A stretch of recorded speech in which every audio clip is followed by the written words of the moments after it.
Hello everybody, welcome back to the channel. My name's Emily and this is another style battle video.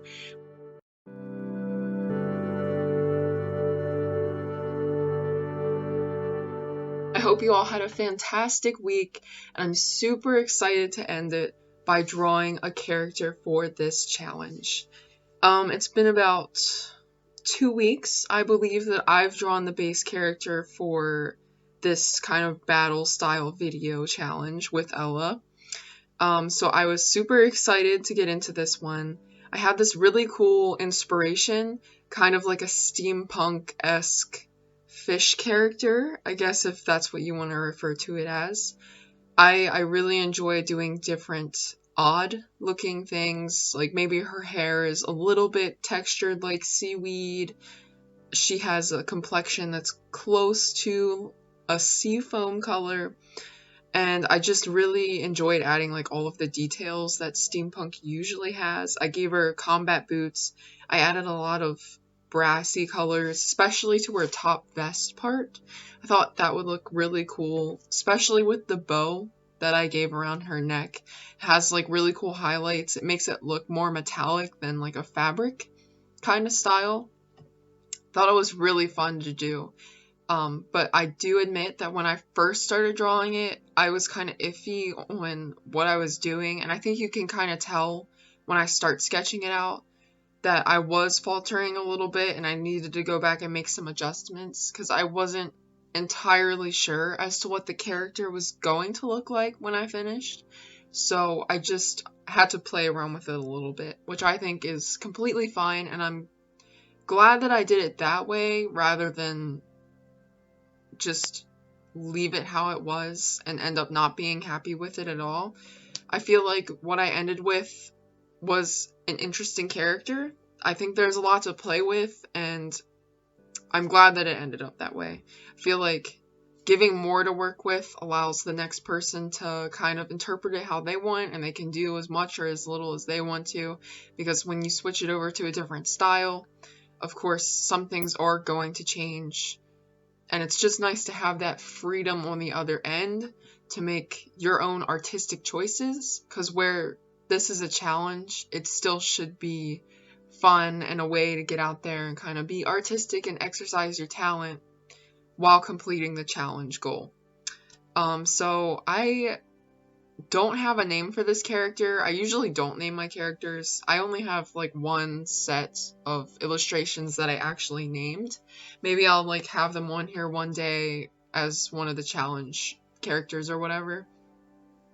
But I don't know. Maybe she's like the swashbuckling gal or something. Maybe she resides on a pirate ship and promotes not fishing in certain areas. Maybe she's like an environmentalist or something. I don't know.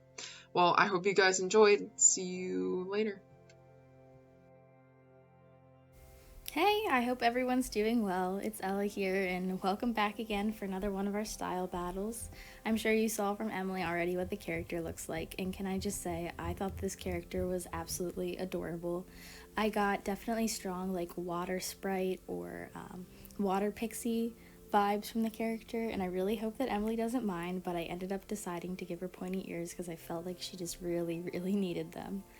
I wanted to do something that gave the character a little bit more of a personality than just like a full body image of some sort.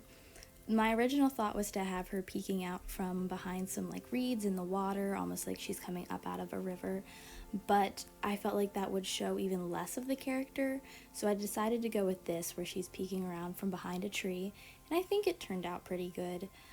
The background is still something that I'd like to work on again, but I think it is improving. You'll also see, or maybe you'll notice later on, I'm doing something a little bit different with the line art today. I, of course, as always, have been perusing around Instagram, and I've noticed a lot of artists who actually use like a pencil brush for their line art, and it adds a really neat textured look to the piece, so I thought I might try that today. And then I have a little funny story for you guys, or at least I thought it was funny. I always am worried about if I have like bad breath. I just don't want to be impolite when I'm talking to other people.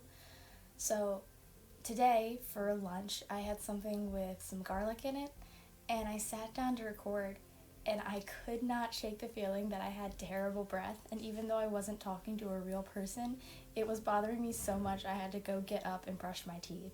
So I don't know if any of you guys can relate to that, but I thought that was a really funny thing that happened today. But back to the drawing.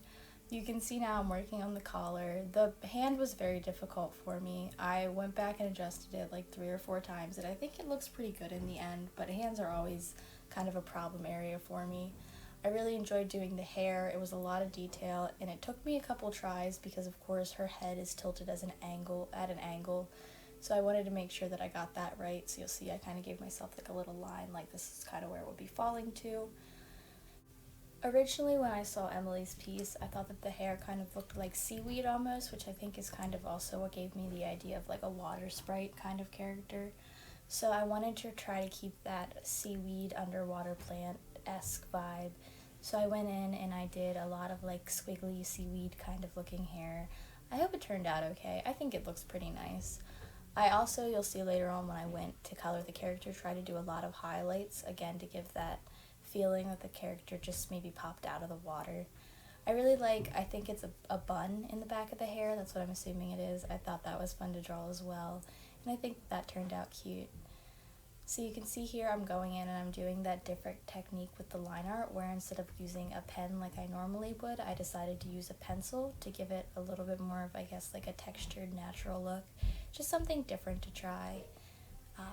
I also decided not to outline every single strand of the hair because I felt like it was a little bit too liney compared to the rest of the piece, if that makes any sense. I don't know if it does. So yeah, I think that it kept the right amount of texture without being too overboard. And honestly, I probably could have gone in and erased even more lines, but I really wanted to make sure that the wavy like plant hair came through in the final design. I also went through and added some texture to the trees with the line art because I felt like that was something that just kind of needed to be done. And here you can see the little picture of Emily's drawing popped up in the corner. Unfortunately, I originally did this piece on like a paper size in Procreate. If you've used that before, you'll know what I'm talking about. But the video editing app that I'm using wouldn't let me have that full video in without chopping off part of it. So you guys actually only got to see part of the final product, which to be fair, it's not like you're missing out on too much. It's just like the bottom of the arm and a teeny tiny bit of the bun, I think, that got cut off. So not like terrible, but it is a little bit disappointing, and it's something now that I have to remember for the future. I have to either do landscape or square, no portraits. So good thing to keep in mind for the future. So here you see I added all the highlights. I thought that was really fun. I haven't done anything like that with a person in a long time, so that was something a little bit different for me to try. I think it looks pretty cute in the end. I also couldn't really tell the eye color from Emily's template, so I went ahead and with the brown that was on, I think, the vest or the undershirt. I think I actually mixed the two swatches together just to give her nice little brown eyes. Recently, I've also been debating going back to a different style of drawing eyes. Lately, I've been doing the like top and bottom, very cartoony kind of look, which I enjoy doing. However, I feel like it's kind of missing the whites of the eye. And while you can add it in, I don't know if I like the way that it looks without having it fully closed. So I don't know. We'll see how that goes in the future. You can also see I went ahead and I threw in a little bit of yellow on top to try to give the look of like sunlight. I probably could have pushed the contrast a little bit more, but working with a different textured brush than I normally do, I was a little bit out of my element, so it kind of threw me off a tad bit. You can also see now here in the back I'm messing around with the background, and what I ended up doing was trying to make it look out of focus, so I went in and I blended it with the blending option, and then I tried editing the color a couple times, and what I ended up doing then was putting a little bit of like a yellow wash over the whole piece, and that was the final product, so I hope you like. Thank you for watching another video on the official Artsy Art YouTube channel. Make sure to like, subscribe, and don't forget to wash your paintbrushes.